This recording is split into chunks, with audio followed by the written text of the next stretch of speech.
listed as an important tab in the syllabus, the teacher's name and information, which we don't discuss because you kind of want to know like their office hours, who they are, their name, how you can contact them. Policies for attendance. Sometimes teachers aren't very clear, so you're like, when do I turn this in? Is it okay if I turn it in late? Is it okay if I don't? Like, what's like the assignment policies? And so sometimes that's important to have in the syllabus, so it's kind of clear to students, and so they don't have all this guessing.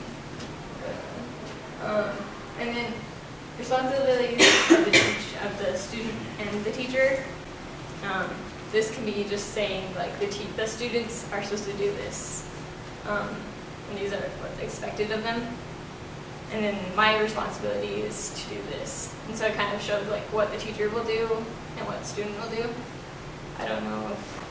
Do you guys find that helpful in your classes? Yeah.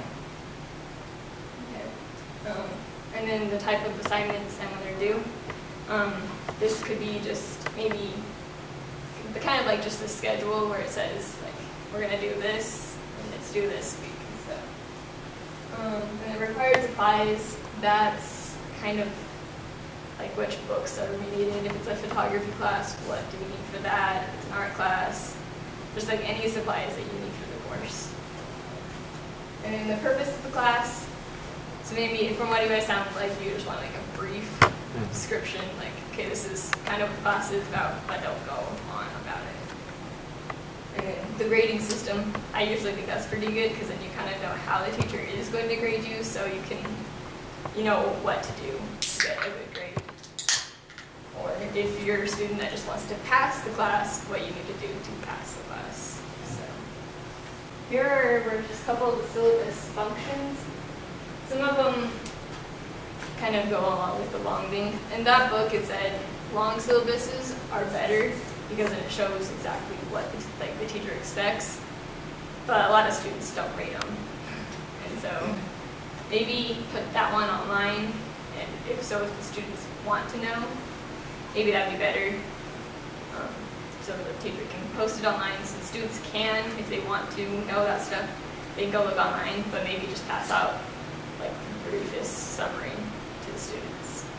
I think some teachers make the mistake of assuming that their students are going to read and pay attention to every single detail in the syllabus, and they go off of that without explaining stuff in class. I think if they're going to rely on the syllabus, they also need to be clear in class that this is what's going on, and not just assume that the students are going to understand and read the syllabus. Okay, so go over it in class, maybe talk about why you have assignments. Do you think that would help too? Well, just saying there is going to be this assignment due this day. It's in the syllabus, but not just assuming that everyone's going to see the assignment and be able to do, or ask if anyone has questions on the assignment that's coming up. I really enjoy having the calendar and the syllabus separate because, like, the syllabus you'll read through it once usually, but I have a class right now where I'm separate and I have it like right there, the calendar. I read through it every day. I find out what we're doing. But when it's like mixed into the syllabus, there's something about it that just makes me not want to read it. So you want like separate, so you have like a stack of the syllabus and then a separate paper. And then the calendar and all those things, so that it's more accessible again. I don't know about most of you, but I just graduated like about 3 years ago. And in high school, you read the syllabus once, you sign it, you turn it into your teacher, you never see it again. And then in college, it suddenly becomes life and death in a class for certain classes. And then some teachers, they, like Kristin's, they get really angry, like, it's in the syllabus, why aren't my students getting it?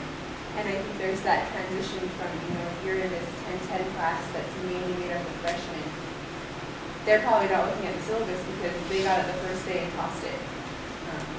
But I think sometimes even professors need to be reminded, like, if you have a mainly freshman, sophomore level class just out of high school, they need to be reminded to look at the syllabus because they aren't getting that in high school.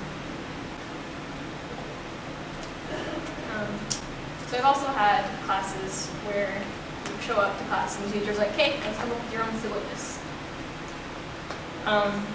And so there's that type of syllabus. There's also a type where the teachers have kind of a basic kind of structure, and they're like, and then it's kind of like, what do you guys want to discuss, or like you choose your own topic, or there's like the strict syllabus that most classes do, where it's this is what you're gonna do and this is when you're gonna do it and why and stuff.